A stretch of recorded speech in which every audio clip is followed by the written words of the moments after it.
Halo, selamat pagi atau selamat siang, selamat malam, kapanpun Anda menonton acara ini atau video ini. Saya ucapkan salam Maranatha kepada Anda sekalian, segenap pemirsa, dan terutama tentunya mahasiswa-mahasiswi Grave International Theological Seminary yang mengikuti kelas. Karena saya saat ini sedang merekam pelajaran kelas eksegesis kejadian, terutama pasal 12 sampai dengan pasal yang ke-50. Dan sebagaimana saya sudah jelaskan minggu lalu kepada mahasiswa sekalian, mungkin ada yang mengikuti secara remote, Anda perlu mendengar sekali lagi bahwa di tahun-tahun yang lalu saya sudah sering mengajar eksegesis kejadian dan kita membahas kitab kejadian secara penuh, ya, 50 pasal itu dalam satu semester biasanya. Tapi pengalaman saya memang materi yang diberikan agak sedikit terburu-buru, dan ada banyak hal yang sebenarnya saya ingin jelaskan namun tidak cukup waktu untuk dijelaskan. Oleh karena itu, saya memutuskan untuk membagi kitab kejadian menjadi dua pelajaran. Jadi dibahas dalam dua semester, di mana yang pertama adalah kejadian 1 sampai dengan 11, itu sudah semester yang lalu, dan itu adalah mayoritas materinya ya. Jadi walaupun hanya 11 pasal, namun ternyata hal yang harus dibahas di pasal 1 sampai pasal 11 banyak sekali.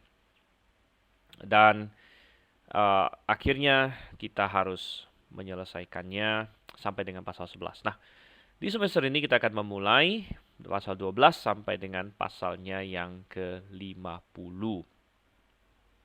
Oke, oleh karena itu kita akan segera mulai. Dan bagi Anda yang mengikuti untuk mendapatkan pengetahuan lebih, ya silakan Anda ikutin saja. Sedangkan untuk mahasiswa-mahasiswi Grave International Theological Seminary, Anda sudah tahu tugas-tugas yang harus Anda buat dan lain sebagainya, itu sudah ada dalam silabus yang sudah dibagikan. Oke, nah kita akan masuk dalam eksegesis kejadian pasal 12 sampai pasal 50. Dan kita akan mulai, sebelumnya kita berdoa terlebih dahulu ya. Bapa di surga, kami mengucap syukur Tuhan untuk kasih setia pada kami. Engkau yang kira tolong supaya Engkau dapat menolong kami, menerangi hati dan pikiran kami, membuat kami memahami kebenaran firman-Mu, karena sungguh firman-Mu adalah hal yang terpenting dalam hidup kami. Tolong kami Tuhan, kami berdoa dalam nama Yesus Kristus. Amin. Oke, Kejadian pasal 12, saya ada Alkitab fisik di tangan saya dan juga ada Alkitab di screen Anda. Dan Alkitab di screen Anda yang Anda lihat di sini, saya buka 3 sekaligus, yaitu di panel paling kiri adalah KJV, di panel tengah adalah Alkitab Indonesia, dan di panel kanan di sini adalah Alkitab bahasa Ibrani, Alkitab bahasa asli Masoretic Text, gitu ya.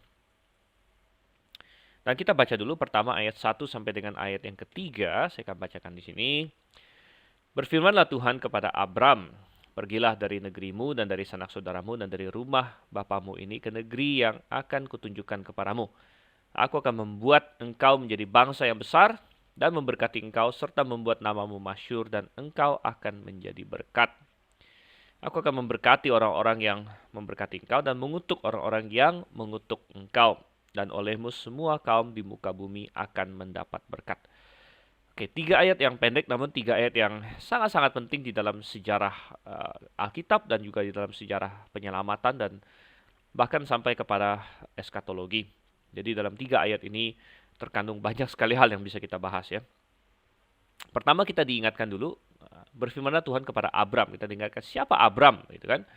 Dan ini sebenarnya melanjutkan, kalau kita masih ingat semester yang lalu di pasal 11, mulai dari ayatnya yang ke-10, ya, di pasal 11 mulai dari ayat yang ke-10, ya, ini saya tunjukkan, itu ada daftar keturunan Sem. Dan siapa Sem? Sem adalah anaknya Nuh.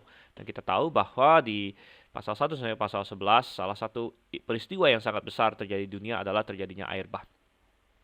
Dan air bah, Nuh, dan 3 orang anaknya selamat, Sem, Ham, dan Yafet. Dan akhirnya seluruh dunia berasal dari tiga orang itu. Di pasal 10 ada Table of Nations atau daftar bangsa-bangsa, ada 70 nama yang muncul di situ.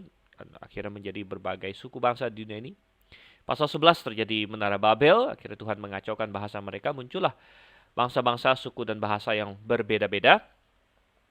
Tapi kemudian sejarah Alkitab menelusuri dan mengikuti Sem punya jalur. Ya, Sem punya jalur dan dinyatakan di sini jalur Sem.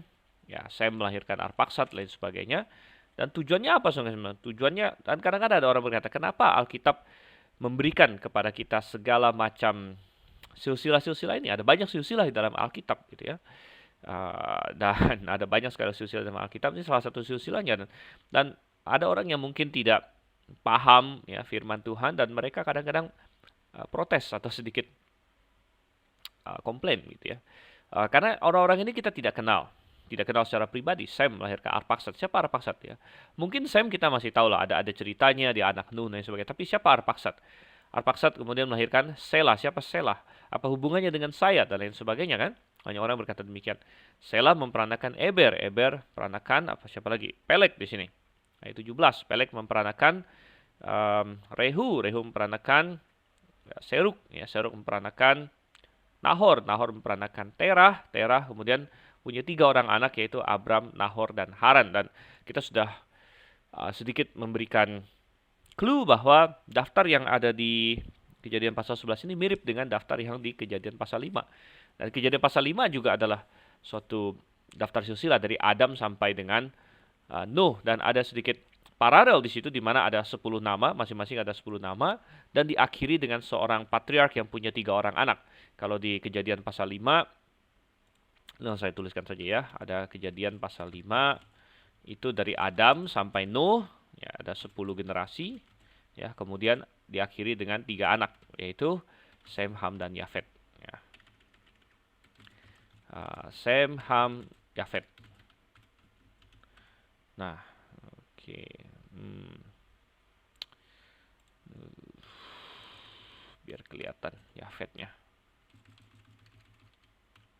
3 anak. Nah, sedangkan di Kejadian pasal 11 ada siapa? Sem sampai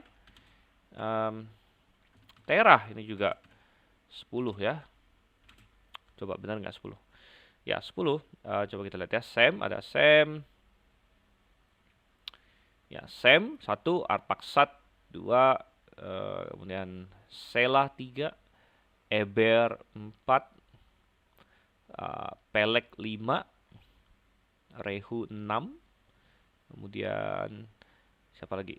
Seruk 7, Nahor ya 8, ya Terah 9, ya 9, ya plus dengan ini Abram dan sebagainya jadi 10. Dan juga ada 3 anak, berakhir dengan 3 anak, yaitu Abram, Nahor, dan Haran.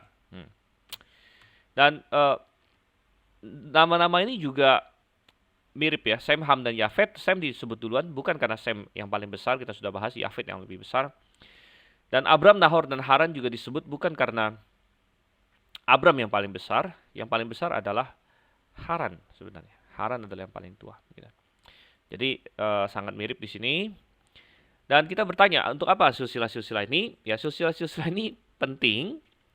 Ya, karena mengapa? Ya, karena sebenarnya menunjuk kepada yang paling penting, yaitu siapa? Yesus Kristus. Ya, menunjuk kepada Yesus Kristus.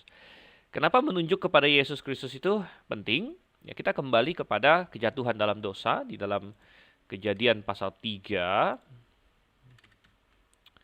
Dan kita masih ingat di Kejadian pasal 3, manusia jatuh ke dalam dosa. Dan bagaimana Tuhan merespon terhadap kejatuhan dalam dosa? Tuhan segera memberikan janji keselamatan. Tuhan memberikan janji keselamatan yang disebut sebagai proto-evangelium atau protevangelium, kadang-kadang digabung. Atau kita bilang protevangelium ya, protevangelium. Jadi itu ada di Kejadian 3 ayat 15. Dan itu bunyinya seperti yang sudah dilihat di screen di sini. Aku akan mengadakan permusuhan antara engkau dan perempuan ini, antara keturunanmu. Mu sini adalah ular ya. Jadi aku akan mengadakan permusuhan antara engkau adalah ular, dan perempuan ini Hawa. antara keturunanmu, keturunan ular dengan keturunannya, keturunan wanita, keturunan perempuan. Keturunannya, keturunan perempuan akan meremukkan kepalamu dan engkau akan meremukkan tumitnya. Jadi janji di sini adalah janji yang sangat indah di mana ada keturunan perempuan yang akan meremukkan atau mengalahkan iblis. Ya, dan kita tahu keturunan perempuan ini tentunya mengacu kepada Yesus Kristus dan sangat cocok sekali. Kenapa Yesus Kristus disebut keturunan perempuan? Karena Yesus Kristus ujung-ujungnya kita tahu lahir dari seorang perawan. Jadi tidak ada andil laki-laki manusia di situ. Jadi cocok disebut sebagai keturunan perempuan. Tentu Hawa, Adam dan Hawa dan banyak sekali orang di zaman dulu belum tahu ya, tapi firman Tuhan memang terbukti benar ujung-ujungnya. Nah, jadi ada janji keturunan. Jadi kita bilang ini adalah permulaan dari janji keturunan atau yang kita sebut dalam bahasa Inggris adalah seed promise. Ya, seed promise bahwa ada keturunan perempuan yang akan mendatangkan keselamatan, yang akan mengalahkan iblis, dan ini menjadi pedoman, ini menjadi iman, ya, iman orang-orang yang percaya kepada Tuhan. Oleh karena itu, ketika Adam dan Hawa pertama kali mereka punya anak, yaitu anak yang pertama yaitu Kain. Coba kita lihat di sini ya, Kain. Di Kejadian 4. Kemudian manusia itu bersetubuh dengan Hawa istrinya dan mengandunglah. Perempuan itu lalu melahirkan Kain. Maka kata perempuan itu, aku telah mendapat seorang anak laki-laki dengan pertolongan Tuhan. Ya, dengan pertolongan Tuhan. Sebenarnya kata pertolongan tidak ada dalam bahasa aslinya. Kalau kita lihat di teks Ibrani, Wah Adam, Yada, et Hawa, Ishto, Watahar, Watelet, et Kain. Ya, jadi dia melahirkan Telet Kain, Watomer, dan dia berkata, si Hawa berkata, Kaniti. Jadi Kain itu artinya mendapat ya. Kain dari kata Kaniti. Kaniti aku telah mendapat. Kain, kan. Ya. Aku mendapatkan seorang laki-laki. Ish. Et Jehovah. Katanya sini. Aku telah mendapatkan seorang laki-laki. Et Jehovah. Nah, et ini sebenarnya paling sering di dalam bahasa Ibrani adalah direct object. Jadi bisa juga aku telah mendapatkan seorang laki-laki Jehovah. Begitu, bisa.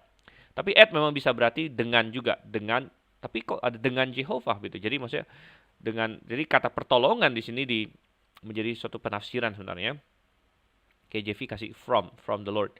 Tapi bisa juga ditafsirkan Hawa berkata aku telah mendapat seorang laki-laki Jehovah gitu. Jadi dia punya suatu pengharapan yang tinggi terhadap anak pertamanya ini, anak sulungnya, karena dia percaya janji Tuhan bahwa keturunan perempuan, dan ini adalah keturunan yang pertama. Kita harus ingat waktu itu manusia masih baru sekali, baru ada Adam, baru ada Hawa.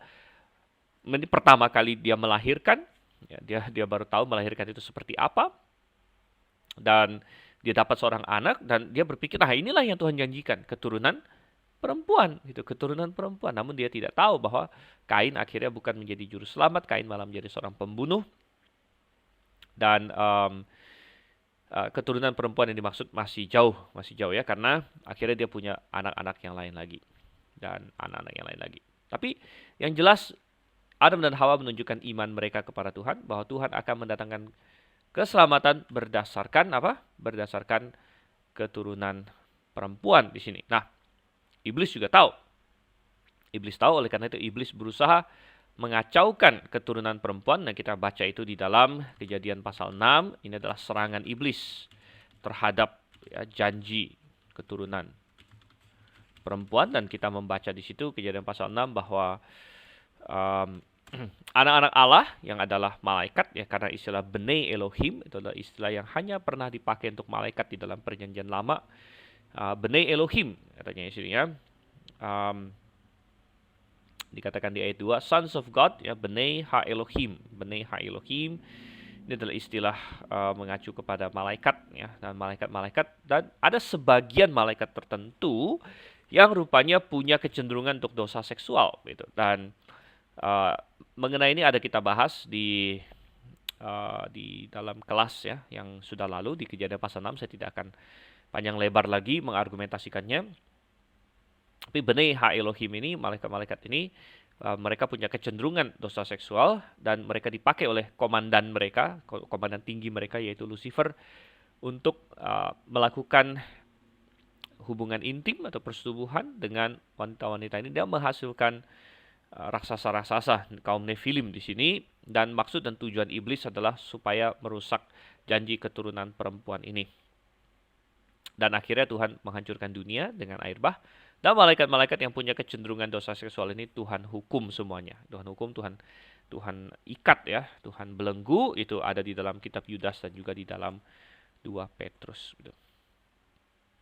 Oke, jadi kita melihat di sini serangan iblis terhadap janji keturunan perempuan, namun Tuhan tetap memelihara, artinya tidak sampai semua wanita di dunia ini dicemari, ya, tapi tentu ada yang tetap setia sama Tuhan. Dan Tuhan di tengah serangan iblis, Tuhan menjaga janji keturunan perempuannya, karena melalui inilah keselamatan akan datang. Kalau misalnya semua perempuan sampai sudah ternodai dan tidak ada lagi perempuan yang bisa dipakai oleh Tuhan, maka bisa dikatakan bahwa janji Tuhan gagal, dan itu yang dimaksud oleh iblis, itu yang dituju oleh iblis gitu ya. Janji Tuhan gagal, namun Tuhan tidak mungkin, janji Tuhan tidak mungkin gagal, karena janji Tuhan diucapkan oleh Tuhan yang Maha Tahu dan Maha Kuasa dan Maha Berhikmat gitu. Nah, intinya tema tentang janji keturunan ini akan sangat prominent sekali di dalam kitab Kejadian ini dan juga di dalam keseluruhannya. Dan akhirnya kita kembali ke Kejadian pasal 12 yang menjadi teks kita tadi ini. Jadi kenapa semua silsilah-silsilah itu dicatat begitu ya? Yaitu untuk melacak jalur janji keturunan wanita yang diberikan kepada Hawa itu sebenarnya. Diberikan kepada Adam dan Hawa, bahwa keselamatan akan datang melalui keturunan perempuan. Jadi semua silsilah ini untuk melacak itu. Makanya kalau Anda perhatikan di dalam Alkitab, ya, tidak ada silsilah setelah kelahiran Yesus Kristus. Silsilah yang terakhir dalam Alkitab ada di dalam Matius dan Lukas. Jadi di 2 kitab Injil yang menceritakan tentang lahirnya Yesus Kristus. Setelah itu kita tidak temukan lagi ada silsilah di dalam Alkitab. Nah, sebelum itu ada banyak silsilah.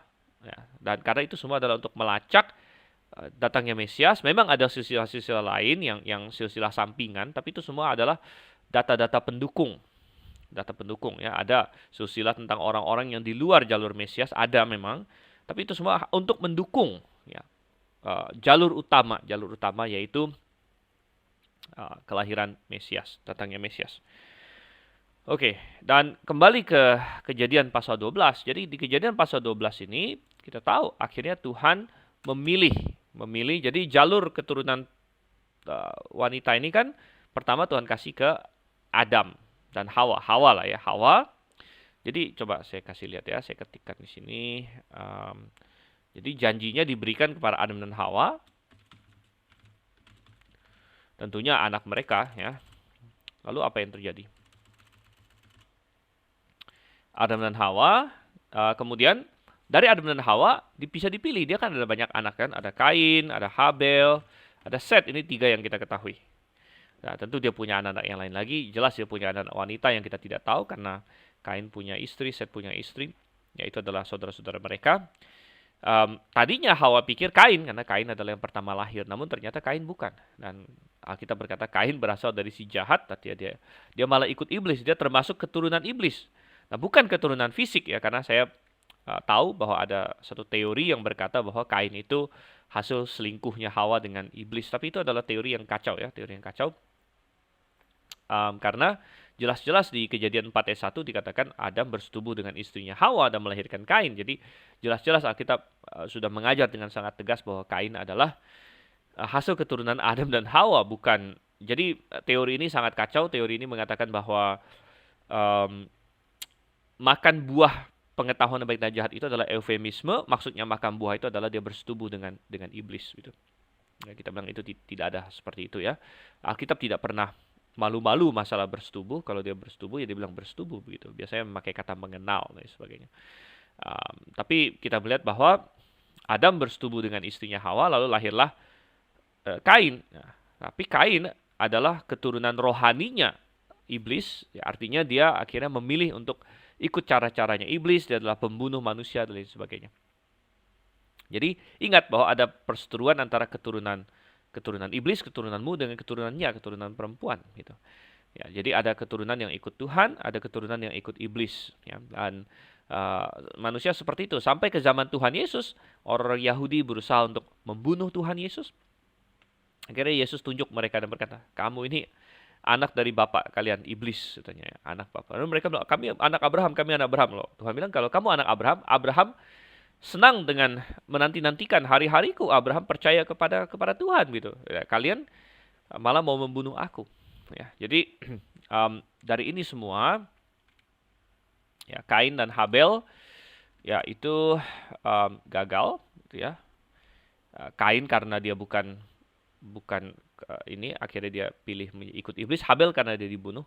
Akhirnya Tuhan berikan Set, ya. Jadi dari keturunan Set. Nah, akhirnya kita mendapatkan Set. Kemudian dari Set ini dia turun di pasal 5 kita tahu kan? Ya, ada berbagai ini sampai akhirnya Nuh. Nah, sampai akhirnya Nuh punya anak, Sem, Ham, Yafet. Ya, Sem, Ham, Yafet. Dan akhirnya kita tahu keturunan Ham, ya terutama Kanaan, akhirnya dikutuk oleh Nuh karena perbuatan dia yang tercela dan itu juga mengikuti jalurnya iblis. Nah, akhirnya Sem yang jelas, ya jalur Sem, dan jalur Sem kita tahu akhirnya sampai ke Abram. Ya, jadi Tuhan memilih, ya, siapa yang manusia-manusia yang beriman yang mau Tuhan pakai untuk menjadi penerus dari garis janji keturunan perempuan, janji keturunan kedatangan Mesias, janji keselamatan itu. Dan Tuhan mendapatkan seorang namanya Abram, belakangan kita tahu namanya akan diganti menjadi Abraham, tapi di sini dia masih Abram. Gitu. Jadi melacak. Dan kita akan melihat sepanjang sejarah Abram kemudian anak-anaknya, bagaimana janji tentang keturunan ini terus dilanjutkan, gitu ya. Dan akhirnya Tuhan membuat suatu perjanjian dengan Abraham, ya. Perjanjian Abram, atau karena nama dia belakangan Abraham, jadi biasanya dikenal dengan perjanjian Abraham, walaupun di pasal 12 ini namanya belum diganti, namanya masih Abram. Dan perjanjian Abram atau perjanjian Abraham ini tadi bentuk singkatnya kita baca di ayat 1 sampai ayat 3 dari Kejadian 12, dan nanti akan diulang berkali-kali di dalam Alkitab, ya. Ya, diulang di kitab Kejadian dan seterusnya. Dan Tuhan berkata kepada Abram, pergilah dari rumahmu, dari sanak saudaramu, dari rumah bapamu ini ke negeri yang akan kutunjukkan kepadamu. Jadi perjanjian Abraham itu dimulai dengan suatu perintah Tuhan, ya, bahwa dia harus pergi dari rumahnya, keluar dari rumahnya, dari sanak saudaranya ke suatu negeri yang Tuhan akan tunjukkan. Oke.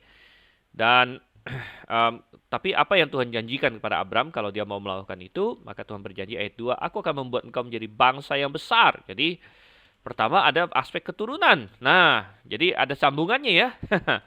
Karena tadi kita tahu bahwa Kejadian 3 ayat 15 janji keturunan, dan semua silsilah itu kan melacak janji keturunan itu sampai ke siapa? Sampai ke Abram. Nah, sudah barang tentu bahwa kepada Abram ini Tuhan akan menjanjikan untuk memberikan keturunan, karena memang keturunan ini ujung-ujungnya suatu hari akan mendatangkan sang juru selamat, ya.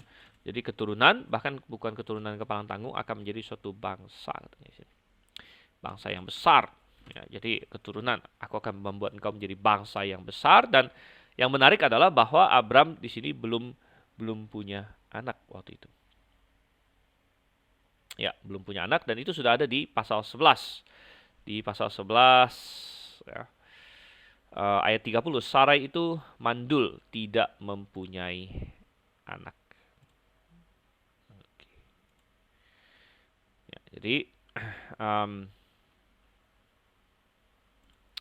tidak punya anak. Ups. Baik. Ya, kembali ke sini. Lalu dikatakan di sini, aku akan membuat engkau menjadi bangsa yang besar. Nah, terkandung juga di sini adalah janji tentang tanah. Ya, karena di ayat 2, ayat 1 tadi, pergilah dari negerimu dan dari sanak saudaramu, dari rumahmu, dari rumah bapamu ke negeri yang akan kutunjukkan kepadamu. Jadi Tuhan berjanji akan memberikan dia negeri yang baru, tanah yang baru. Dia tinggalkan tanah dia yang lama, yaitu di Ur Kasdim. Dan dia disuruh untuk pergi ke tanah yang baru dan akan mendapatkan tanah yang baru di negeri yang baru di situ. Dan kemudian dikatakan lagi, aku akan membuat, dan ayat 2, ya, dan memberkati engkau, serta membuat nama masyhur dan engkau akan menjadi berkat. Jadi yang tiga ini adalah berkat. Tuhan menjanjikan keturunan, menjanjikan dia tanah, dan menjanjikan dia akan menjadi orang yang diberkati dan menjadi berkat. Ya, diberkati dan menjadi berkat sekaligus menjadi berkat. Kita pakai tanda ini aja, menjadi berkat. Ya, diberkati dan menjadi berkat. Bahkan ayat 3 dikatakan, aku akan memberkati orang-orang yang memberkati engkau dan mengutuk orang-orang yang mengutuk engkau. Wow, ya. Ini adalah janji Tuhan dan ya tidak heran bahwa nanti kita akan lihat ya bahwa orang-orang yang berpihak pada iblis rata-rata akan mengutuk, dan akan menyerang dan akan membenci keturunan Abraham. Ya, terutama ya akhirnya Israel hari ini ya. Tapi orang-orang yang mengasihi Tuhan akan mengasihi Israel juga. Jadi diberkati dan menjadi berkat.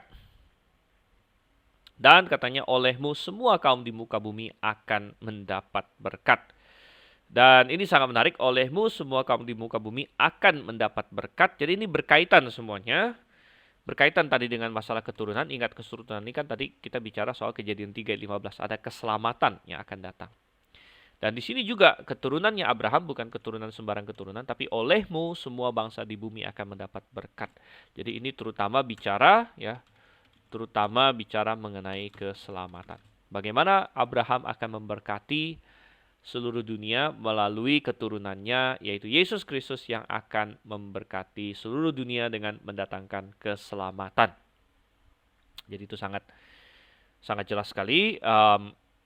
Oleh karena itu, ini adalah perjanjian yang sangat penting untuk keselamatan dunia, dan itu juga mengajarkan kita bahwa waktu Tuhan merancang keselamatan dan sekalipun Tuhan memilih Abraham dan keturunannya, jadi nanti ujung-ujungnya kita tahu Israel menjadi umat pilihan Tuhan, tapi bukan maksud Tuhan bahwa Tuhan hanya mau menyelamatkan Israel, bukan itu. Jadi nanti Israel juga salah tafsir atau salah menangkap maksud Tuhan. Mereka pikir kami adalah umat pilihan, jadi hanya kami yang diselamatkan. Salah. Tuhan mau justru melalui mereka, melalui Israel, melalui Yesus Kristus, semua bangsa di bumi akan mendapat berkat, yaitu berkat keselamatan. Jadi 3 aspek dalam keturunan Abraham ini, dalam perjanjian Abraham ini adalah 3 aspek yang sangat penting: aspek keturunan, aspek tanah, dan aspek berkat. Dan ini bicara mengenai secara soteriologi, ya, keselamatan datang dari keturunan Abraham, itu Yesus Kristus. Ya, ini sangat jelas ya.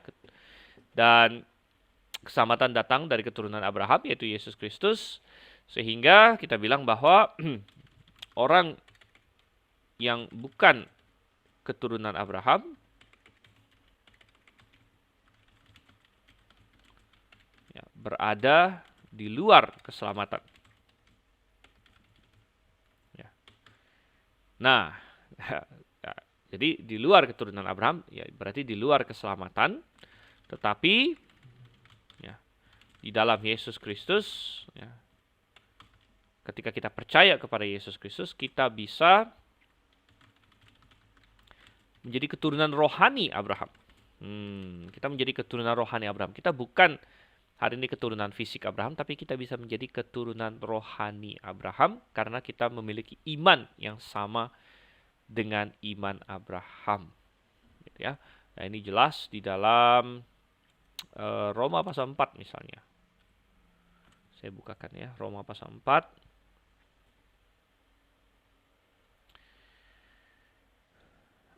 Oke. Saya baca dari ayat 9. Adakah ucapan bahagia ini hanya berlaku bagi orang bersunat saja atau juga bagi orang tak bersunat? Sebab telah kami katakan bahwa kepada Abraham iman diperhitungkan sebagai kebenaran. Okay. Dalam keadaan manakah hal itu diperhitungkan? Sebelum atau sesudah ia disunat? Bukan sesudah disunat, tapi sebelumnya. Dan tanda sunat itu diterimanya sebagai meterai kebenaran berdasarkan iman yang ditunjukkannya sebelum ia bersunat.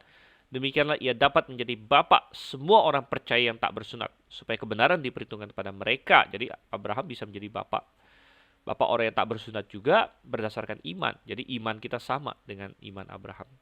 Dan juga menjadi bapak orang-orang bersunat, yaitu mereka yang bukan hanya bersunat tapi juga mengikuti jejak iman Abraham. Bapak leluhur kita pada masa ia belum disunat. Oke. Dan ayat 13, sebab bukan karena hukum Taurat telah diberikan janji kepada Abraham dan keturunannya bahwa ia akan memiliki dunia, tapi karena kebenaran berdasarkan iman. Ya, jadi sangat jelas sekali di sini. Kembali ke Kejadian pasal 12. Oke, jadi suatu pelajaran yang sangat indah. Dan ya, itu secara soteriologi. Nah, kita bisa bicara juga mengenai secara eskatologi. Ya, secara eskatologi, jadi perjanjian Abraham berpengaruh ke banyak hal. Jadi bukan hanya masalah soteriologi, tapi juga masalah eskatologi. Dan secara eskatologi ini sangat penting sekali.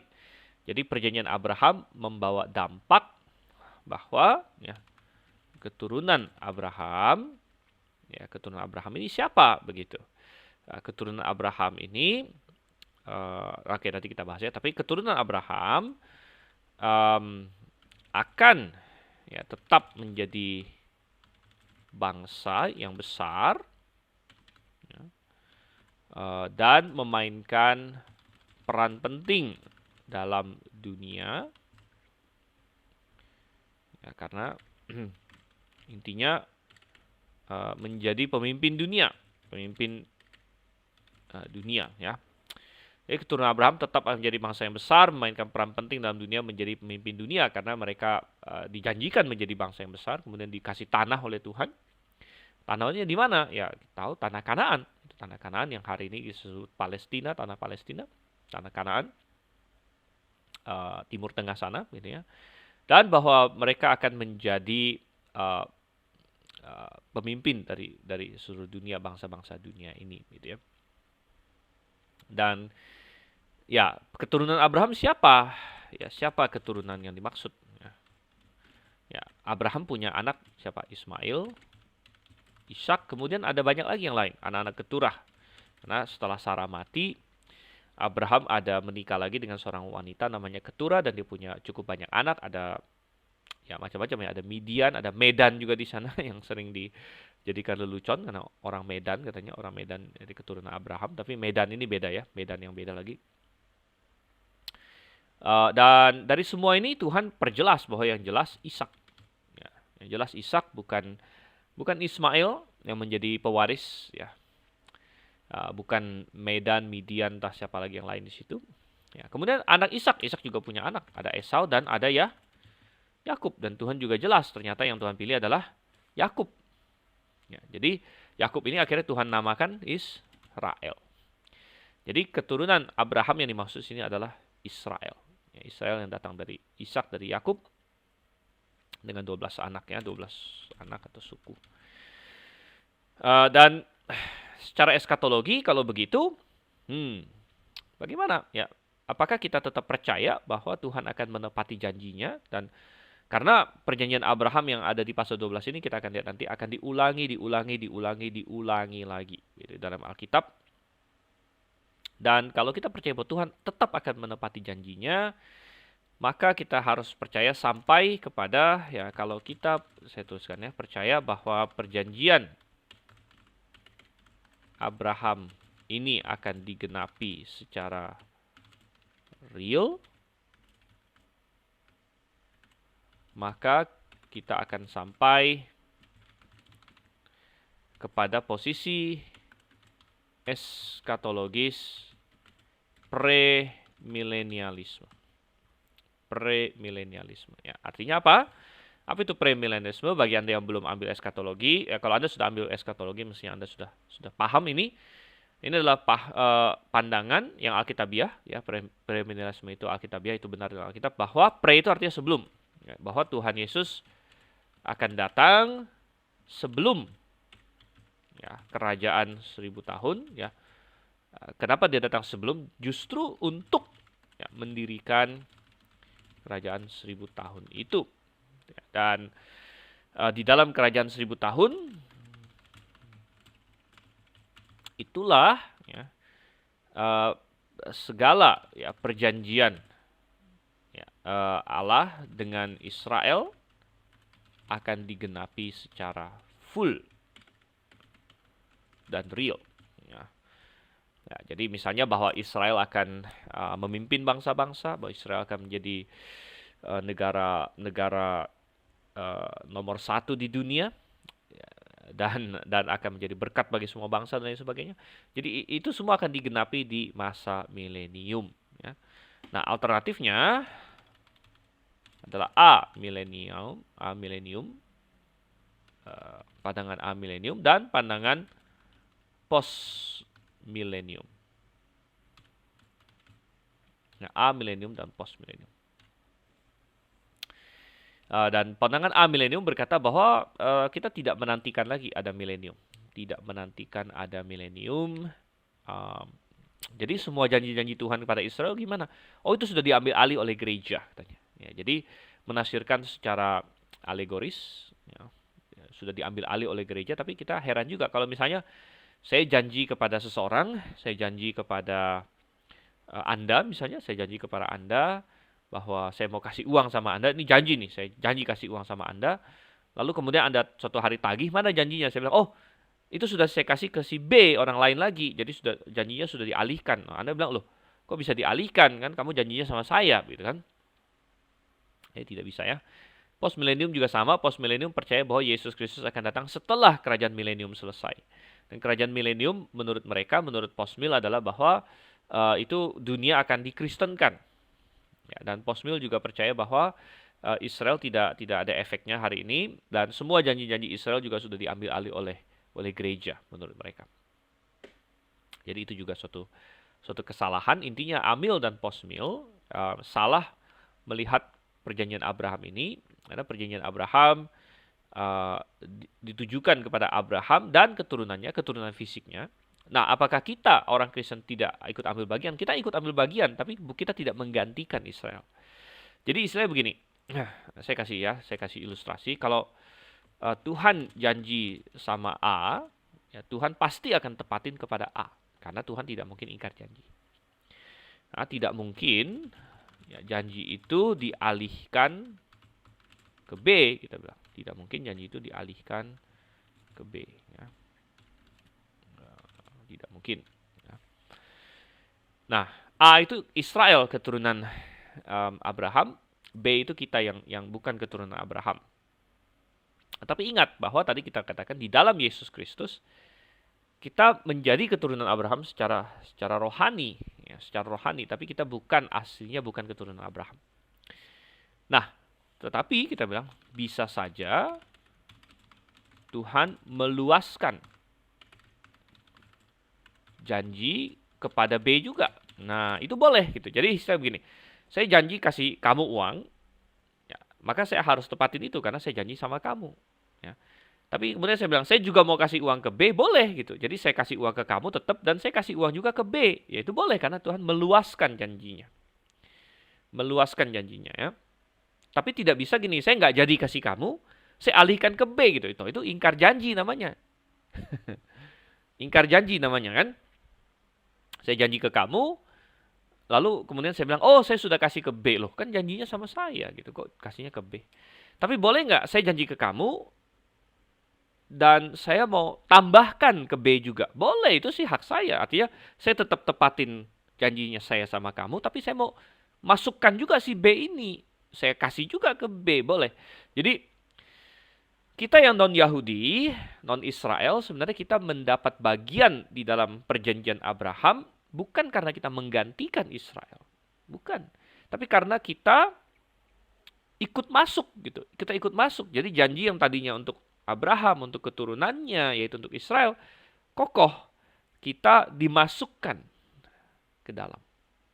Dicangkokkan ke dalam. Ternyata di situ ya, dicangkokkan ke dalam itu istilah dalam Roma pasal 11. Nah, jadi itu sangat jelas, dan dengan demikian maka Israel tetap menantikan janji-janjinya. Kapan janji itu akan direalisasikan oleh Tuhan? Kalau kita lihat kondisi politik sekarang, kalau kita lihat apa yang terjadi sekarang, sepertinya tidak mungkin Israel dengan sendirinya ya bisa, karena antisemitisme semakin meningkat, karena tadi sekali lagi iblis bekerja, iblis mau menghancurkan janji keturunan itu, ya. Tuhan dia ingin hancurkan, ya Yesus Kristus dia ingin hancurkan, dan bahkan setelah Yesus Kristus lahir pun, sebagaimana kita baca di Wahyu pasal 12, ya seorang wanita yaitu melambangkan Israel melahirkan seorang anak yaitu Yesus Kristus. Bahkan setelah anak itu menang sekalipun, akhirnya sasaran iblis adalah menganiaya perempuan itu. Ya. Jadi diperlukan kita bilang intervensi ilahi, yaitu Yesus Kristus datang kembali mendirikan kerajaan 1000 tahun, barulah Israel bisa mendapatkan semua yang dijanjikan itu secara full. Ya. Oke, jadi itu sekilas mengenai perjanjian Abraham. Ya. Dan saya yakin nanti kita akan ketemu lagi perikop-perikop mengenai perjanjian Abraham. Kita akan ulangi sedikit lagi apa yang dikatakan di situ. Namun kita mau berlanjut sekarang di Kejadian pasal 12. Tadi ayat 1 sampai ayat 3 sudah kita bahas. Oke,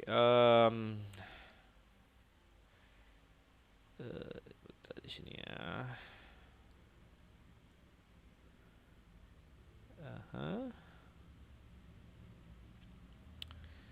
Baik.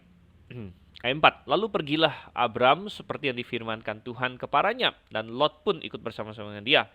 Abram berumur 70 tahun ketika ia berangkat dari Haran. Nah, kalau kita bandingkan sedikit dengan apa yang ada di sini. Oke, sebentar. Di Kisah Rasul pasal 7. Oke. Kisah Rasul pasal 7. Kita diberitahu bahwa ayat 2, Stefanus berkata, "Hai saudara-saudara bapak-bapak, dengarkanlah, Allah yang maha mulia telah menampakkan dirinya kepada bapak leluhur kita Abraham ketika ia masih di Mesopotamia sebelum ia menetap di Haran." Jadi rupanya keluarnya Abraham dari rumah bapaknya itu bertahap. Tadinya kan dia tinggal di Mesopotamia di Ur Kasdim. Lalu Tuhan suruh dia keluar. Jadi katakan Allah yang maha mulia telah menampakkan diri kepada bapak leluhur kita Abraham ketika ia masih di Mesopotamia. Jadi kalau kita kembali ke Kejadian pasal 12, waktu Tuhan suruh dia di ayat 1 ini, keluarlah, pergilah dari negerimu, itu dia masih di Mesopotamia. Nah, kan di sini kembali ke Kisah Rasul 7 ya, dan berfirman kepadanya, keluarlah dari negerimu, dari sanak saudaramu, dan pergilah ke negeri yang akan kutunjukkan kepadamu. Maka keluarlah ia dari negeri orang Kasdim lalu menetap di Haran. Ya, jadi waktu Tuhan pertama suruh Abraham keluar, dia keluar dari Mesopotamia lalu tinggal di suatu kota namanya Haran. Jadi dia belum langsung ke Kanaan gitu. Dan dia bawa bapaknya. Nah, setelah ayahnya meninggal, Allah menyuruh dia pindah dari situ ke tanah ini tempat kamu diam sekarang. Dan di situ Allah. Oke, jadi rupanya Abraham ya tidak langsung pergi ke Kanaan, dia pergi ke Haran dulu. Lalu dia tunggu bapaknya meninggal, baru dia pergi dari Haran. Dan rupanya mungkin Abraham iman dia belum sekuat itu. Ya, dan kita tahu belakangan Abraham menjadi bapak orang beriman, iman dia sangat kuat. Namun kita akan melihat dalam banyak cerita-cerita dan kisah-kisah yang dituliskan ini bahwa iman Abraham juga bertumbuh. Dia tidak langsung menjadi seorang raksasa iman. Ya, iman dia bertumbuh, iman dia sempat ya naik turun dan dia melakukan kesalahan-kesalahan dan lain sebagainya. Ya, di sini juga kita melihat ya dia melangkah setahap demi setahap. Dari Mesopotamia dia nggak langsung ke kanan, dia ke Haran dulu. Tuhan suruh dia keluar dari rumah bapaknya, tapi dia bawa bapaknya gitu. Ya, dan iman dia masih perlu ditumbuhkan terus oleh Tuhan. Pergilah Abram seperti yang difirmankan Tuhan kepadanya, dan Lot pun ikut bersama-sama dia. Abram berumur 75 tahun ketika ia berangkat dari Haran.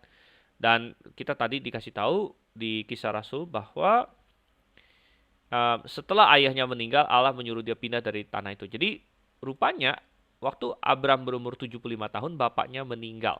Dan dari sini kita tahu bahwa Abram bukan anak pertama. Ya, Abram bukan anak pertama, karena kalau kita balik lagi ke di sini, ya setelah Terah, kan bapaknya Terah namanya. Terah berumur 70 tahun yang memperandakan Abram, Nahor, dan Haran. Inilah keturunan Terah. Terah memperandakan Abram, Nahor, dan Haran, dan Haran memperandakan Lot. Oke, intinya Terah hidup sampai mana ini? Nah, ini umur Terah 205 tahun. Coba kita ya, Terah berusia 205 tahun. Tapi Terah mati, baru Abram berangkat dari Haran, dari kota Haran. Ya, Abram waktu dia berangkat dari Haran umur 75 tahun. Berarti Abram lahir waktu Terah berumur berapa? Ayo. Ya, berarti 205 kurang 75 tahun. Berarti 130 tahun. Jadi Abram lahir waktu Terah berumur 130 tahun. Berarti anak pertama siapa? Anak pertama adalah Haran.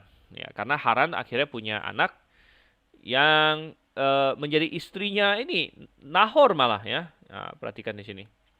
Jadi salah satu anaknya Haran menjadi istri saudaranya sendiri gitu. Jadi si Nahor menikah dengan keponakan dia intinya. Yaitu si Milka. Milka sini ya. Oke, dan ya kita melihat dan Lot juga anaknya Haran. Ya, Lot juga dibawa oleh Abram. Jadi beda umur antara Abram dengan Haran berapa? Wow, gede ya. Karena Haran meninggal. Coba kita lihat di sini. Ya, Haran lahir waktu Terah berumur 70 tahun. Sedangkan Abram lahir waktu Terah berumur 130 tahun. Jadi beda umur antara Haran dengan Abram adalah 60 tahun. Jadi dia punya abang yang 60 tahun lebih tua dari dia. Nah, anaknya abang ini kita nggak tahu ya kapan dia punya anak. Bisa jadi lebih besar dari Abram. Atau minimal tidak begitu jauh beda umurnya. Jadi jangan berpikir bahwa Abram dengan Lot ini, ya kalau Abram 75, Lot berarti masih anak ingusan gitu. Bukan. Lot bisa jadi seumuran Abram atau sekitarnya, bahkan bisa jadi juga lebih tua dari Abram. Kita tidak tahu ya. Kembali ke sini. Ayat 5. Abram membawa Sarai istrinya dan Lot anak saudaranya dan segala harta benda yang didapat mereka dan orang-orang yang diperoleh mereka di Haran. Mereka berangkat ke tanah Kanaan lalu sampai ke situ. Inilah tanah yang Tuhan ingin berikan pada mereka. Abram berjalan melalui negeri itu sampai ke suatu tempat dekat Shikem, yakni pohon tarbantin di More. Waktu itu orang Kanaan diam di negeri itu. Ya, dan ada suatu teori yang berkata bahwa Abraham itu menyembah dewa pohon, bahwa Jehovah itu dewa pohon. Ya, mereka selalu berkata bahwa ini teori liberal ya, teori yang kacau balau. Mereka berkata bahwa Abram kemana-mana cari tempat yang banyak pohon, katanya. Contohnya di sini Sikem, yakni pohon tarbantin di More. Jadi dari situ mereka membuat teori bahwa Abram itu menyembah Jehovah dewa pohon. Tapi ini teori yang kacau balau karena Abram pilih tempat yang banyak pohon mungkin karena memang enak ditinggalin ya. Kalau saya bisa pilih daerah, saya juga pilih daerah yang banyak pohon gitu. Tidak ada hubungan dengan apa yang saya sembah gitu kan. Dan saya menyembah Tuhan yang benar gitu. Oke, 7. Ketika itu Tuhan menampakkan diri kepada Abram dan berfirman, aku akan memberikan negeri ini kepada keturunanmu. Jadi negeri Kanaan akan diberikan. Negeri Abram, negeri Kanaan ya. Dan yang menarik adalah di dalam Ibrani dikatakan bahwa sampai dengan matinya Abram belum mendapatkan negeri itu secara langsung gitu. Ya, kecuali sepetak tanah yang menjadi pekuburan istrinya. Dan itu pun dia beli dari suku Het gitu ya. Namun dia percaya kepada Tuhan. Dan negeri itu akan menjadi milik dia dan milik keturunannya. Tuhan berkata di sini, aku akan memberikan negeri ini kepada keturunanmu, maka didirikannya di situ mezbah bagi Tuhan yang telah menampakkan diri kepadanya. Dan ini menjadi hal yang menarik. Para patriark biasanya perjalanan iman mereka ditandai dengan mereka mendirikan mezbah. Ya. Mendirikan mezbah. Dan apa itu mezbah? Ya, mezbah adalah tempat di mana seseorang, ya patriark pada waktu itu sangat menarik bahwa mereka mendirikan mesbah, adalah tempat mereka menyembah Tuhan, tempat mereka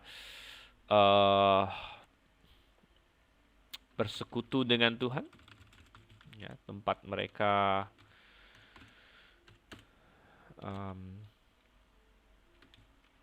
memberikan kepada Tuhan,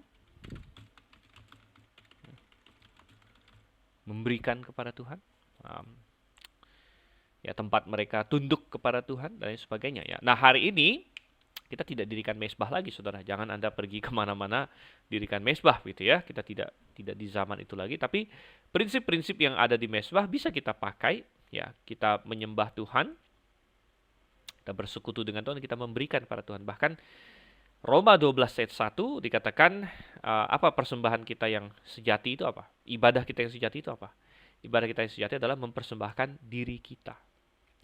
Jadi kapanpun kita mendekat kepada Tuhan, kita memperbaharui lagi komitmen kita bahwa Tuhanlah Tuhan kita dan kita ini adalah umat yang telah Dia selamatkan. Dan kapanpun kita lakukan itu, maka ya di situ kita menyembah Tuhan. Ya, kita bagaikan Abram yang mendirikan mesbah bagi Tuhan, tapi mesbah rohani sekarang, ya, mesbah rohani di mana kita memuliakan Tuhan dengan hidup kita, dengan diri kita. Ayat 8, kemudian ia pindah dari situ ke pegunungan di sebelah timur Betel. Waktu itu namanya belum Betel, karena kitab Kejadian kan ditulis oleh Musa, jadi ini sudah belakangan. Tapi waktu itu namanya belum Betel. Kita akan lihat yang kasih nama Betel itu sebenarnya adalah Yakub. Ya. Waktu itu namanya Luz. Ia masang kemahnya dengan Betel di sebelah barat dan Ai di sebelah timur. Ya, Betel sebelah barat, Ai sebelah timur. Lalu ia mendirikan di situ mesbah bagi Tuhan dan memanggil nama Tuhan, ya, memanggil nama Tuhan. Memanggil nama Tuhan berarti dia punya hubungan pribadi dengan Tuhan. Dan Tuhan berkenan, ya, ketika orang punya hubungan pribadi dengan Dia, bahwa kita memanggil nama Tuhan, kita berseru, dan hari ini pun Tuhan ingin kita memanggil namanya dalam doa. Dalam doa dan kita mempelajari firman-Nya untuk makin mengenal Dia. Nah, nama Tuhan adalah menara yang kuat di dalam Mazmur dikatakan di situ, ya, dan kesitulah orang-orang benar berlindung, ya, dan mendapatkan pertolongan, ya, karena Tuhan adalah Tuhan yang dari namanya kita melihat sifat-sifatnya. Ada Jehovah Jireh misalnya. Nanti kita akan lihat Abraham pernah kasih nama Jehovah Jireh, Allah menyediakan, Tuhan menyediakan. Dan tentu Anda mestinya tahu, ya, bahwa setiap kali ada kata Tuhan huruf besar di dalam bahasa asli dalam Alkitab bahasa Indonesia, dalam KJV Lord-nya huruf besar semua, itu berasal dari kata ini, ya, kata Jehovah, ya, Jehovah. Nama Tuhan adalah Jehovah. Nama Tuhan bukan Yahweh, saudara kasih Tuhan. Itu adalah teori liberal. Orang liberal, Ewald adalah yang pertama mengusulkan Yahweh, katanya Yahweh, tapi bukan Yahweh, ya, tapi Jehovah di sini. Ayat 9, sesudah itu Abram berangkat dan makin jauh ia berjalan ke tanah Negeb. Ya, Abram berangkat dan makin jauh ia berjalan ke tanah Negeb. Ketika kelaparan timbul di negeri itu, pergilah Abram ke Mesir untuk tinggal di situ sebagai orang asing, sebab hebat kelaparan di negeri itu. Nah, ini satu hal yang sangat menarik karena muncul kelaparan, dan kelaparan ini dari bahasa Ibrani Ra'av di sini. Satu hal yang sangat menarik adalah di tanah perjanjian, ya, timbul Ra'af, kelaparan di sini, ya, famine, ya, Ra'af.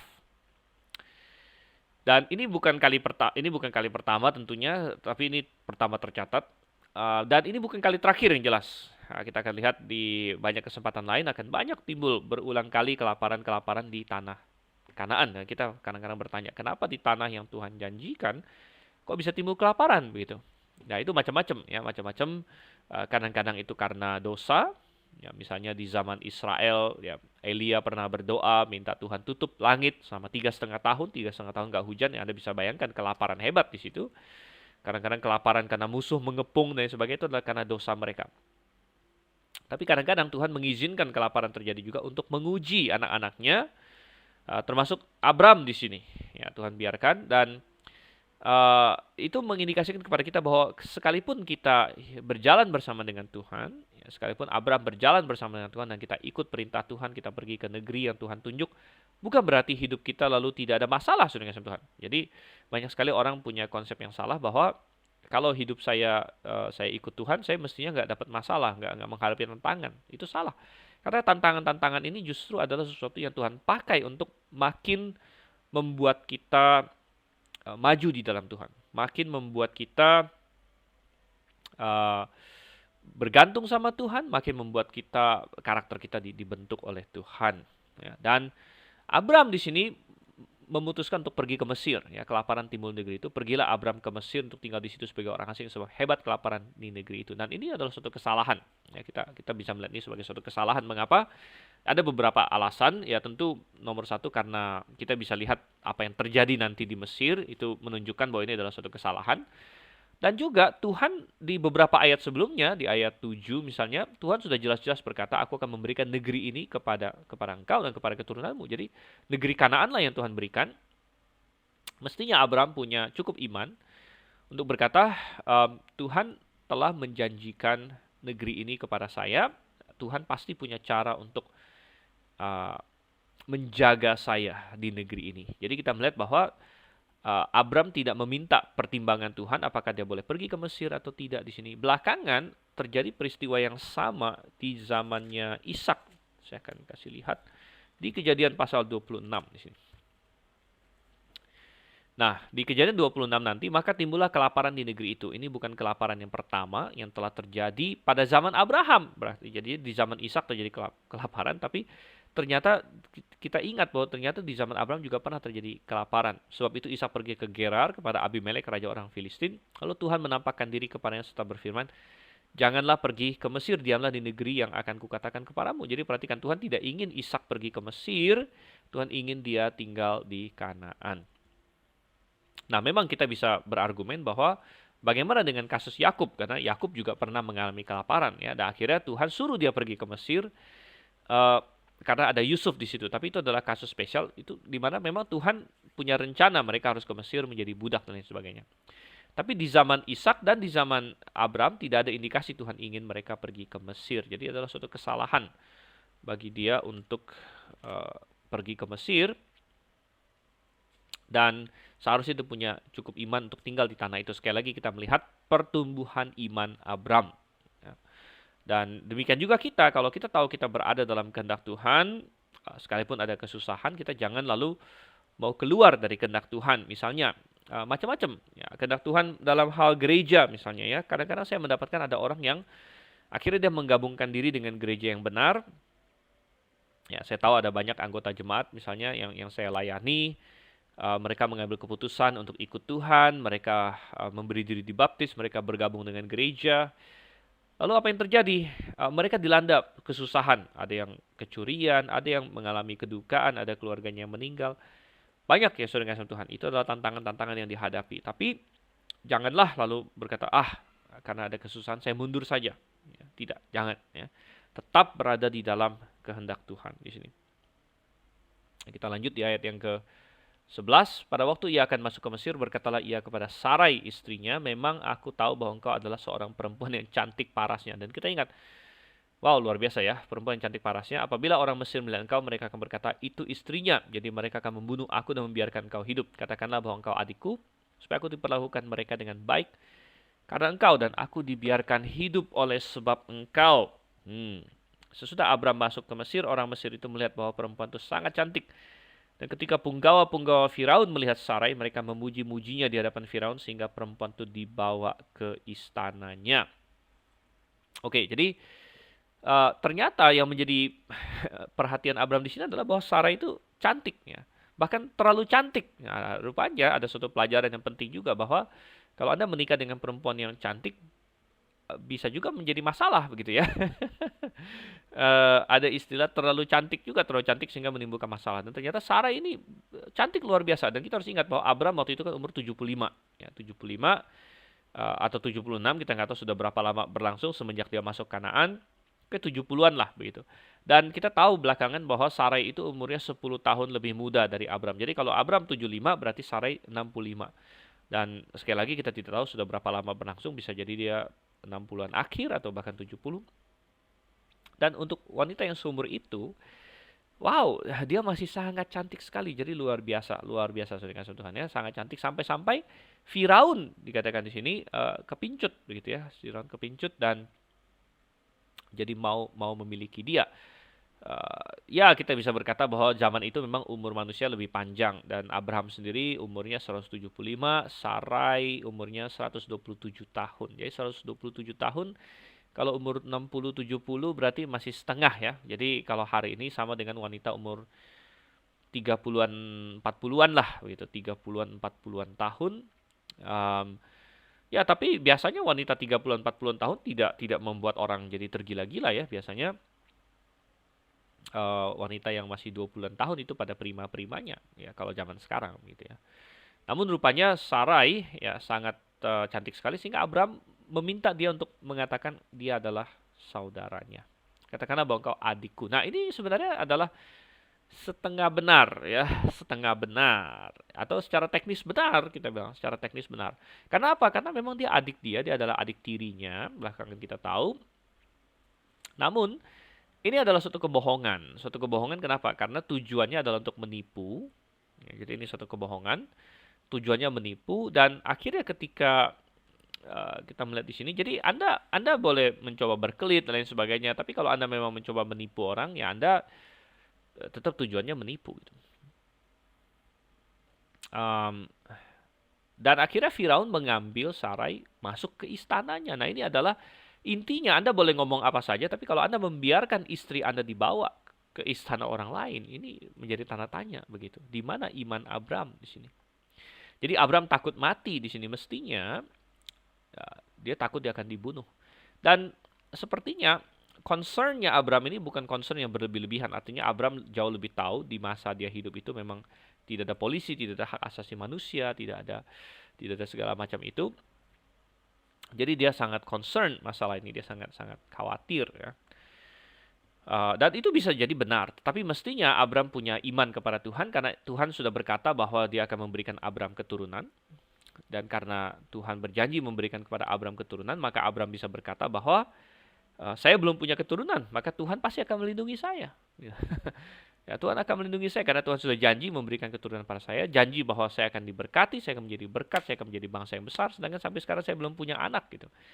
Berarti Tuhan akan pelihara saya. Dan asal saya tentu bukan mencobai Tuhan, dalam pengertian sengaja cari mati dan sebagainya, tapi berdiri di atas kebenaran mestinya nggak ada masalah gitu. Ya, apalagi ini kan dia cuman pikir bisa jadi begini, bisa jadi begitu, tapi berdiri di atas kebenaran itu tidak ada masalah. Nah, yang terjadi adalah dia malah berbohong. Jadi sekali lagi kita melihat iman dia belum sekuat belakangan nanti. Nah, belakangan nanti iman Abraham menjadi luar biasa indah. Tapi ini menjadi suatu penghibur juga bagi kita. Kalau misalnya hari ini iman kita masih lemah, nggak masalah. Mari kita tingkatkan. Mari kita berjalan bersama dengan Tuhan. Sampai kita nanti percaya kepada Tuhan dengan iman yang luar biasa. Gitu. Ayat 16, Firaun menyambut Abraham dengan baik-baik. Karena ia mengingini perempuan itu dan Abraham mendapat kambing domba, lembu sapi, keledai jantan, budak laki-laki dan perempuan, keledai betina dan unta. Tetapi Tuhan menimpakan tulah yang hebat kepada Firaun. Demikian juga kepada seisi istananya karena Sarai istri Abraham itu. Jadi kita melihat di sini sangat berbahaya sekali karena saya tidak tahu apa yang Abraham akan lakukan kalau misalnya akhirnya dijadwalkan Sarai akan menikah dengan Firaun, ya udah pasang tanggal dan lain sebagainya. Karena di sini Sarai baru dibawa ke istana. Dibawa ke istana itu biasanya artinya sudah dipersiapkan untuk menjadi istri Firaun, tapi belum sampai terjadi gitu ya. Dan barangkali mereka sudah mulai membicarakan, sudah mulai persiapan dan sampai-sampai Abraham sudah dikasih ini, Firaun sudah kasih banyak barang pada Abraham ya, semacam mas kawin lah begitu. Dia dapat kambing domba dan sebagainya, tapi kita tidak paham bagaimana Abraham akan berlaku begitu ya. Karena kalau dia tiba-tiba ngomong, oh ini istri saya, ya, Firaun akan tambah marah lagi ya daripada dari awal dia ngomong itu istrinya gitu. Tetapi Tuhan berinisiatif untuk intervensi di sini. Tuhan intervensi mengapa? Karena kembali ada suatu ancaman terhadap janji keturunan. Ya, karena ingat tadi janji keturunan ini dimulai dari pasal 3 ayat 15 tentang keturunan wanita yang akan mendatangkan meremukkan kepala ular, dicoba diserang oleh iblis melalui tadi kita bilang anak-anak Allah yang adalah malaikat-malaikat. Dan di sini kita melihat Tuhan sudah pilih Abram, Abram akan menjadi penerusnya, tentu istrinya juga yaitu Sarai akan menjadi yang mendatangkan keturunan itu, jalurnya begitu ya. Tidak harus langsung anak mereka, tapi jalurnya lewat mereka.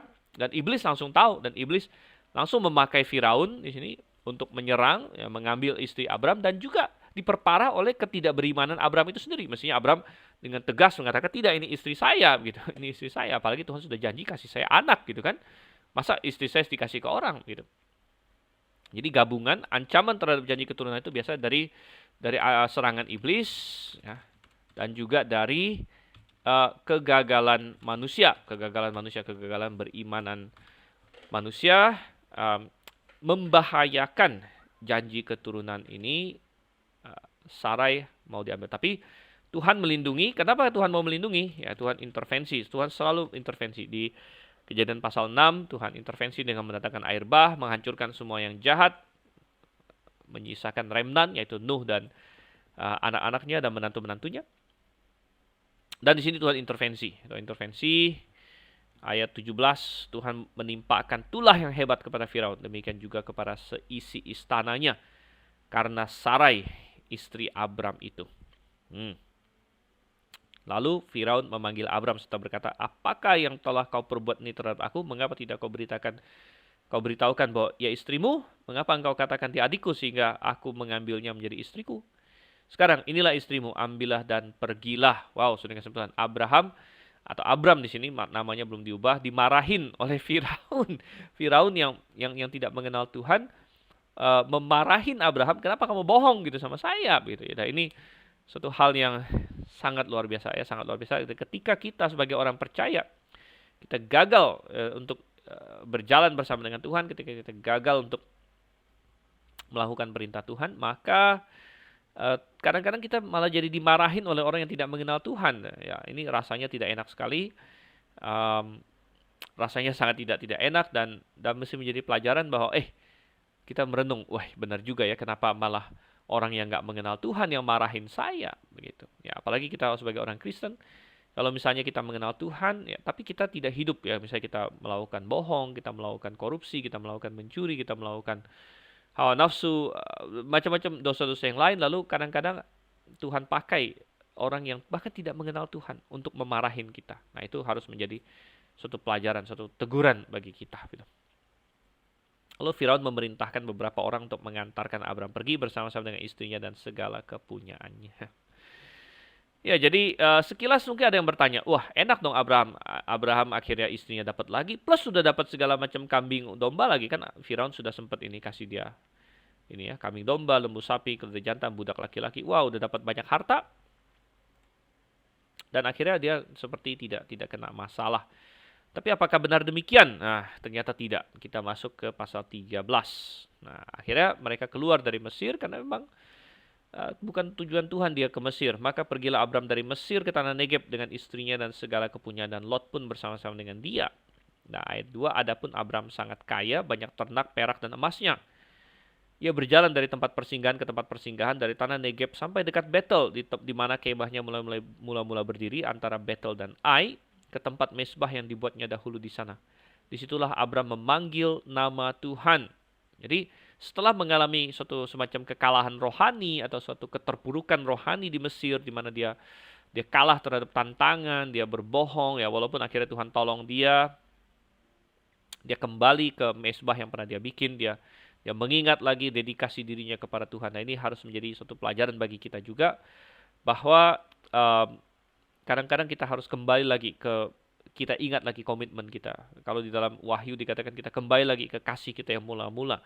Kita ingat lagi ya, komitmen kita. Kalau Anda pernah menyerahkan diri kepada Tuhan, Anda pernah, mungkin Anda hamba Tuhan, ya, mungkin Anda mahasiswa teologi, Anda mengalami berbagai tantangan, namun Anda harus ingat lagi, oh dulu saya pernah berjanji untuk melayani Tuhan. Dulu saya pernah mempersembahkan diri kepada Tuhan. Ya. Dan Tuhan akan tolong saya. Dan Abram kembali lagi ke mesbah yang dia dirikan. Di situ ayat 4 ya, ke tempat mesbah yang dibuatnya dahulu di sana. Disitulah Abram memanggil nama Tuhan, dia kembali bersekutu dengan Tuhan. Jadi ini sangat penting sekali ya. Ayat 5, juga Lot yang ikut bersama-sama dengan Abram mempunyai domba dan lembu dan kemah. Hmm. Jadi mereka sangat kaya tadi dikatakannya, Abram sangat kaya. Salah satu alasan dia sangat kaya adalah tadi itu di Mesir dia dapat banyak sekali banyak sekali harta kan dari Firaun ya. Tapi ternyata apakah itu hal yang positif atau negatif? Dia dapat harta begitu banyak di Mesir itu positif atau negatif? Kadang-kadang kita secara manusiawi kita hanya melihat secara materialistis. Oh, uang kita bertambah berarti positif. Aset kita bertambah, mobil kita ya, rumah kita, tanah kita bertambah itu positif. Namun sebenarnya tidak selalu juga. Yang penting adalah semuanya di dalam Tuhan. Kalau itu di dalam Tuhan, ya kalau itu sesuai dengan kehendak Tuhan, kalau itu berkat Tuhan, maka kita ucapkan syukur saja. Tapi saudara kasih Tuhan, tidak selalu menjadi tambah kaya itu hal yang positif saudara kasih Tuhan. Perhatikan di sini. Ayat 6, tetapi ya, negeri itu tidak cukup luas bagi mereka untuk diam bersama-sama. Sebab harta milik mereka amat banyak sehingga mereka tidak dapat diam bersama-sama. Karena itu terjadilah perkelahian antara para gembala Abram dan para gembala Lot. Nah, waktu itu orang Kanaan dan orang Feris diam di negeri itu. Jadi karena harta yang begitu banyak antara Abram dan Lot, akhirnya mereka malah berantem. Akhirnya mereka kehilangan damai sejahtera mereka, ada konflik dan lain sebagainya. Ini sering terjadi, saudara Tuhan. Ya, saya pernah membaca tentang suatu statistik bahwa ada orang yang pernah menulis buku juga. Kalau nggak salah dia ikutin 50 atau 100 orang yang memenangkan lotre ya di Amerika nih lotre. Jadi lotre yang mahal ya, yang bukan cuma dapat berapa juta, tapi yang juta-juta US dollar, ada yang ratusan juta US dollar. Itu berarti sudah miliar, kadang-kadang triliunan sudah kesatuan. Orang yang tiba-tiba dapat uang bermiliar-miliar sampai bertriliun-triliun, luar biasa sekali. Dan tetapi akhirnya setelah diselidiki dan dilacak dan sebagainya, kebanyakan dari antara mereka sengsara hidupnya setelah mendapatkan uang yang sebanyak itu. Sengsara, saudara-saudara. Menang lotre bukan menjadi suatu berkat bagi mereka, tapi menjadi suatu kutuk yang luar biasa. Ya, dan ketika mereka menang uang sebanyak itu, banyak didokumentasikan bahwa di antara mereka banyak yang keluarganya kacau balau jadinya. Jadi perang ya, antara suami dan istri, saudara-saudaranya yang mau makan uang itu juga jadi konflik dan lain sebagainya, keluarganya yang lain.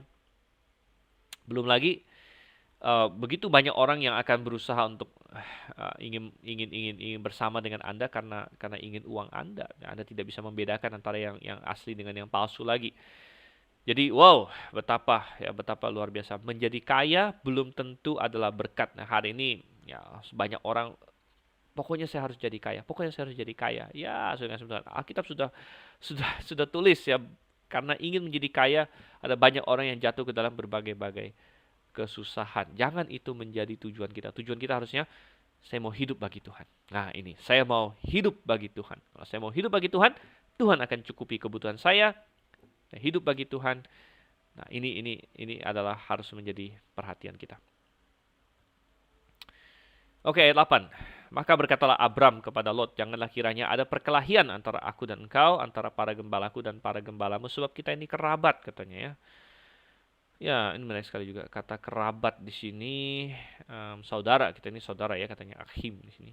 Karena kata kerabat ini sebenarnya dari bahasa Ibrani juga, karena dalam bahasa Ibrani ada kata karif ya, karif itu artinya dekat gitu. Jadi itu di bahasa kita jadi karib jadi kerabat gitu. Bukankah seluruh negeri ini terbuka untuk engkau? Baiklah pisahkan dirimu daripadaku. Jika engkau ke kiri, maka aku ke kanan. Jika engkau ke kanan, maka aku ke kiri. Abraham bilang, daripada kita berantem terus, kita pisah saja gitu ya. Dan di sini pilihan ada di tangan Lot gitu ya. Lalu Lot melayangkan pandangnya dan dilihatnya lah bahwa seluruh lembah Yordan banyak airnya. Seperti taman Tuhan, seperti tanah Mesir sampai ke Zoar. Hal itu terjadi sebelum Tuhan memusnahkan Sodom dan Gomora. Sebab itu Lot memilih baginya seluruh lembah Yordan itu. Lalu ia berangkat ke sebelah timur dan mereka berpisah. Abram menetap di tanah Kanaan, tetapi Lot menetap di kota-kota lembah Yordan dan berkemah di dekat Sodom. Adapun orang Sodom sangat jahat dan berdosa terhadap Tuhan. Oke, jadi wow, saudara kasih Tuhan, Lot menghadapi suatu pilihan yang sangat penting dalam hidupnya, pilihan apa yang akan dia lakukan. Terjadi perkelahian antara gembala-gembala mereka karena harta mereka terlalu banyak, sehingga Abraham bilang, ya daripada kita berantem terus, lebih baik kita pisah saja. Ya, dan saudara-saudara ada banyak pilihan yang harus dibuat Lot di sini. Dia harus memilih, benarkah saya mau berpisah dari Abram? Dan itu suatu pertanyaan ya. Karena apa? Abram, akhirnya kita melihat di sini, Abram ini adalah orang pilihan Tuhan ya.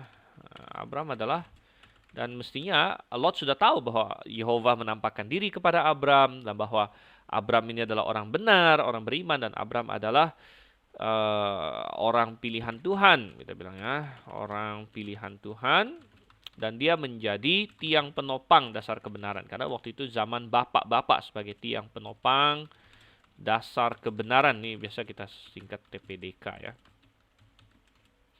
Tiang penopang dasar kebenaran, karena waktu itu kebenaran disampaikan oleh orang-orang yang beriman, bapak-bapak yang beriman. Jadi ini adalah zaman patriark, zaman bapak-bapak. Jadi salah satu ya adalah Abraham di sini, Abram.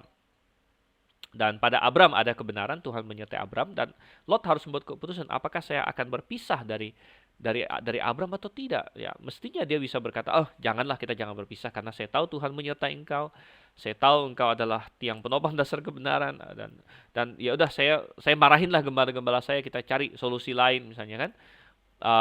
Ya kita nggak usah berantem, saya akan baik-baik dengan kamu. Ya, itu bisa dengan Tuhan. Ya, itu satu keputusan. Ya, apakah dia mau meninggalkan TPDK?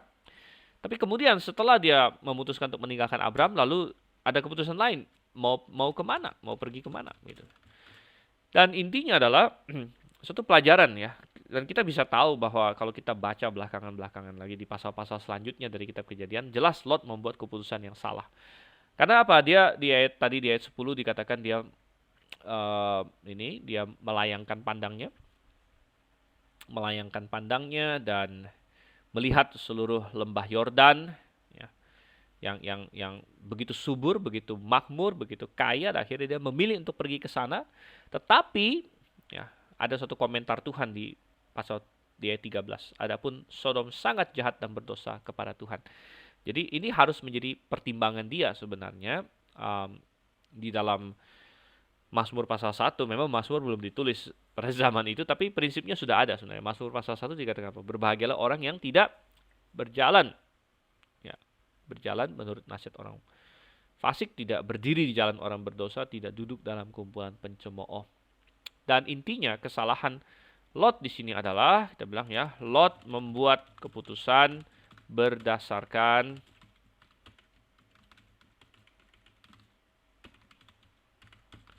pertimbangan materi atau fisik atau duniawi saja. Nah ini ya. Jadi Lot membuat keputusan berdasarkan pertimbangan materi, fisik atau duniawi saja. Dia tidak mengambil pertimbangan rohani sama sekali di sini.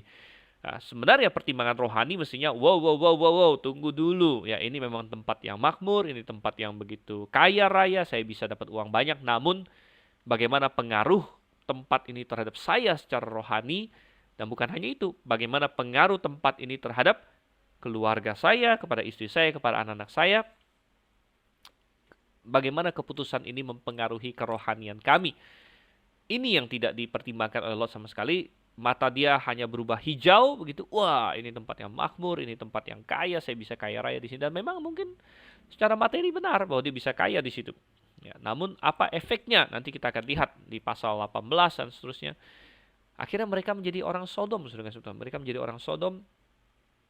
Dan kita tahu sendiri, keluarga Lot akhirnya hancur. Istrinya menjadi tiang garam karena belakangan dia terlalu terikat kepada hartanya Sodom, dia tidak mau melepaskannya ya. Jadi bagaimana Anda membuat keputusan pada hari ini ya? Setiap kita harus membuat keputusan. Apakah Anda membuat keputusan berdasarkan pertimbangan materi, fisik, dan duniawi saja? Bagaimana keputusan Anda berhubungan dengan tiang penopang dasar kebenaran ya? Karena tadi sekali lagi Lot mestinya tidak perlu meninggalkan Abram kalau dia mau merendahkan hati, merendahkan diri. Ya, saya ngalah deh. Ini kan paman saya juga, namanya Abraham gitu kan. Dia adalah tiang penopang dasar kebenaran, saya ngalah aja. Ya, saya nggak usah pisah dari dia, bisa. Ya, jadi hari ini kita membuat keputusan, saudara-saudara. Apa tiang penopang dasar kebenaran hari ini? Tiang penopang dasar kebenaran hari ini adalah jemaat. Ya, Timotius 3 ayat 15. Ya, jemaat gereja yang alkitabiah adalah tiang penopang dasar kebenaran. Anda membuat keputusan, apakah meninggalkan tiang penopang dasar kebenaran? Ada orang yang meninggalkan gereja yang benar karena dia kelahi dengan sesama anggota, karena dia tersinggung lah oleh suatu dan lain hal, padahal tidak perlu, ya tidak perlu tersinggung punya. Karena dia merasa kurang dibesuk, macam-macam lain sebagainya. Saudara, orang bisa meninggalkan kebenaran, ya. Dan itu suatu keputusannya berdasarkan apa? Berdasarkan ego, berdasarkan kesombongan, atau berdasarkan hal lain, ya. Atau orang pindah daerah, kenapa? Yang tidak ada kebenaran di sana, tidak ada gereja yang benar, itu kita harus tanda tanya. Dan sudah kasih Tuhan, ya, ada banyak keputusan yang lain. Anda mau menikah, pertimbangan apa? Pertimbangan rohani atau tidak? Pertimbangan rohani mestinya apa? Tuhan bilang harus sesama orang percaya. Apakah menikah dengan orang ini saya akan makin maju secara rohani? Ya, saya akan mendapatkan seorang istri yang mengasihi Tuhan juga. Saya akan mendapatkan seorang suami yang dapat memimpin saya dalam Tuhan, yang mengasihi Tuhan juga. Nah, ini harus menjadi pertanyaan kita. Ya. Ataukah pertimbangan kita hanya materi, wah nih suami saya kaya raya, walaupun dia non-Kristen, ya mungkin Islam, Buddha, Hindu, ataupun yang semua yang lain, pokoknya non-Kristen. Ya, ya karena dia kaya raya nggak apa-apa lah. Malah Anda bisa jadi murtadin, jadi orang murtad misalnya, jadi mualaf atau jadi masuk agama lain gitu. Ya. Um, atau Anda dapat cari istri, wah ini cantik luar biasa ya, cantik luar biasa. Jadi walaupun dia agama apa terserahlah gitu kan. Iman dia bagaimana terserahlah. Ya, Anda akan Anda menabur apa, Anda akan menuai apa. Anda menabur angin, Anda akan menuai topan, Tuhan bilang. Ya. Ya, jadi Anda mengejar apa dalam hidup ini? Mengejar apa? Ya. Keputusan Anda buat berdasarkan apa? Gitu. Jadi perhatikan itu. Lot harus menjadi suatu contoh yang sangat-sangat wow, dan perhatikan di ayat 12, Lot menetap di kota-kota lembah Yordan, berkemah di dekat Sodom. Jadi pertama dia belum di Sodom. Dia berkemah dekat Sodom. Nanti kita akan lihat, belakangan makin lama makin dekat dia. Berkemah dekat Sodom, belakangan dia ada di dalam Sodom. Ya, belakangan dia malah nanti ada di gerbangnya Sodom. Di gerbang Sodom itu berarti sudah menjadi orang terkemuka di sana. Oke, nah sebaliknya ayat 14, setelah Lot berpisah dari Abram, berfirmanlah Tuhan kepada Abram, pandanglah sekelilingmu dan lihatlah dari tempat engkau berdiri itu ke timur dan barat, utara dan selatan. Sebab seluruh negeri yang kau lihat itu akan kuberikan kepadamu dan kepada keturunanmu untuk selama-lamanya. Nah, aku akan menjadikan keturunanmu seperti debu tanah banyaknya, sehingga jika seandainya ada yang dapat menghitung debu tanah, keturunanmu akan dapat dihitung juga. Bersiaplah, jalanilah negeri itu menurut panjang dan lebarnya, sebab kepadamu lah akan kuberikan negeri itu. Oke, dan kita finish saja ayat 18. Sesudah itu Abram memindahkan kemahnya dan menetap di dekat pohon-pohon tarbantin di Mamre, dekat Hebron. Lalu didirikannya lah mesbah di situ bagi Tuhan. Jadi sekilas tampak sepertinya Abram kalah gitu ya, karena dia seperti seorang yang berbesar hati, suruh Lot yang pilih ya. Dah, Lot kamu pilihlah. Lot pilih lembah Yordan, tempat yang paling subur mungkin. Dan mungkin dari sisi manusia, mungkin ada anak buahnya Abram yang berkata, aduh Tuhan, kenapa kamu biarkan dia yang pilih? Akhirnya dia pilih tempat yang paling bagus ya. Saya nggak tahu apakah Sarai ada komplain juga atau enggak. Mungkin ini kan kita hipotesis. Artinya atau mungkin Abram sendiri berpikir, ya oke lah, Lot sudah pilih tempat yang paling bagus ya, saya ambil sisanya. Namun Tuhan di sini menampakkan diri kepada Abram, dan Tuhan menguatkan Abram dan berkata, Abram, bukan hal-hal materi yang penting, tapi berkatkulah yang penting. Nah, ini yang Tuhan ingin tekankan. Di dalam Mazmur pasal yang 127 Tuhan sudah katakan, kalau sia-sia ya penjaga berjaga-jaga kalau bukan Tuhan yang menjaga kota. Sia-sia orang membangun rumah kalau bukan Tuhan yang membangun rumah. Tuhan bilang, kamu lihat saja. Ya, walaupun Lot pilih tempat yang paling bagus, kita sudah tahu akhirnya gimana. Akhirnya Lot hidupnya kacau balau. Abram bagaimana? Akhirnya hidupnya luar biasa indah. Yang penting adalah kita ikut Tuhan, ada berkat Tuhan. Nah, bukan juga berarti Anda pasti kaya raya ikut Tuhan gitu ya. Tuhan tidak janjikan itu, tapi ada berkat Tuhan yang jelas. Pandanglah sekelilingmu, lihatlah. Jadi Tuhan tegaskan lagi, dan di sini kembali menegaskan perjanjian Abram. Tadi saya bilang perjanjian Abram diulang-ulang. Tadi di pasal 12 sudah kita lihat, di sini juga. Pertama, aspek tanah. Lihat tempat kau berdiri, timur, utara, barat, seluruh negeri ini akan kuberikan kepadamu dan kepada keturunanmu selama-lamanya, aspek tanah. Kemudian aspek keturunan, aku akan menjadikan keturunanmu seperti debu tanah banyaknya. Wow, ya. Anak satu pun belum, tapi Tuhan bilang akan seperti debu tanah banyaknya. Sehingga jika seandainya ada yang dapat menghitung debu tanah, keturunanmu pun akan dihitung juga. Dan berkat Tuhan adalah orang punya keturunan banyak. Saya lihat hari ini ada suatu kekacauan di cara berpikir orang dunia, bahwa seolah-olah orang sekarang tidak mau punya banyak anak. Ya, tidak mau punya banyak anak. Ya, punya banyak anak dianggap sebagai suatu beban gitu. Tapi Tuhan bilang, ya, aku akan memberkati engkau dengan memberikan engkau keturunan yang banyak. Nah, ini berarti bahwa apa? Berarti bahwa keturunan itu suatu hal yang indah, saudara yang kasih Tuhan. Bukan suatu hal yang kacau begitu ya. Keturunanmu pun akan dapat, ya, tidak dapat dihitung ya, seperti debu tanah, Tuhan bilang. Bersiaplah, jalanilah negeri itu menurut panjang dan lebarnya, sebab kepadamu lah akan kuberikan negeri itu, katanya ya. Dan akhirnya Abraham pindah di situ ke Mamre dan didirikan mesbah bagi Tuhan. Oke, jadi saya rasa kita akan stop sampai di sini hari ini. Ada banyak pelajaran yang sangat indah yang telah kita dapatkan, dan terutama penerapan yang sangat perlu adalah bagaimana kita mengambil keputusan di pasal 13. Dan kita akan lihat nanti efek dari keputusan Lot seperti apa. Kita akan lihat efek buruknya. Itu menjadi pelajaran bagi kita. Dan jangan lupa secara teologis, ya, masalah perjanjian Abraham sangat penting sekali. Kemudian kita juga akan melihat suatu tema yang terus berulang, yaitu Tuhan intervensi untuk menjaga janji keturunan yang telah diberikan kepada Hawa, kemudian kepada Abraham, kemudian kepada Ishak, Yakub, dan lain sebagainya. Dan itu diserang oleh iblis, kemudian terancam oleh karena kegagalan dan ketidakberimanan manusia. Namun Tuhan selalu intervensi.